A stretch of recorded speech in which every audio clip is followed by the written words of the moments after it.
ಇದು isometric method ಅಂತ. So muscles ನ ಚೆನ್ನಾಗಿ ಐಸೋಲೇಟ್ ಮಾಡೋದು, ಅಂದ್ರೆ ಸ್ಟ್ರೆಸ್ ಟೆನ್ಷನ್ ಕೊಡೋದು. ಸೊ ಇದನ್ನ ಚಾರ್ಲ್ಸ್ ಅಟ್ಲಾಸ್ ಅಂತ ಒಬ್ಬ ಫೇಮಸ್ ವ್ಯಕ್ತಿ ಕಂಡುಹಿಡಿತಾನೆ. ಅವನು ಬಾಡಿ ವೆಯ್ಟ್ ಇಂದ ಸ್ಟಾರ್ಟ್ ಮಾಡ್ತಾನೆ. ಈಗ ಬಾಡಿನೇ ಯೂಸ್ ಮಾಡ್ಕೊಂಡು ಪುಷಪ್ಸ್ ಪುಲ್ ಅಪ್ಸ್ ಅದರಿಂದ. ಸೊ ನಾವೇನು ಮೂವ್ಮೆಂಟ್ ಮಾಡ್ತಿರ್ತೀವಿ, ಸೊ ಎಷ್ಟಾಗುತ್ತೋ ಅಷ್ಟು ಅದನ್ನ ಹೋಲ್ಡ್ ಮಾಡ್ಬೇಕು. ಆ ಸ್ಟ್ರೆಚಸ್ ತರನೇ ಹೋಲ್ಡ್ ಮಾಡ್ಕೊಂಡು ಎಷ್ಟೊತ್ತವರೆಗೂ ಇರ್ತೀವಿ, ಅದೇ isometric exercise.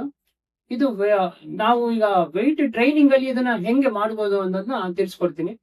Weight training movement ಮಾಡಿ ಐಸೋಮೆಟ್ರಿಕ್ ಎಕ್ಸಸೈಸ್. ಏನಿಲ್ಲ, ಎಷ್ಟಾಗುತ್ತೋ ಅಷ್ಟು ಫೇಲ್ಯೂರ್ ಮಾಡ್ಬೇಕಾಗುತ್ತೆ.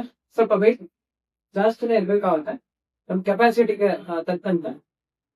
1 2 ಫೇಲ್ಯೂರ್, 3 4 5 6 7 8 9 10 ಇಷ್ಟೇ ಆಗೋದು. ಆಮೇಲೆ ಹೋಲ್ಡ್ ಮಾಡ್ತೀನಿ, ಎಷ್ಟಾಗುತ್ತೋ ಅಷ್ಟು ಹೋಲ್ಡ್.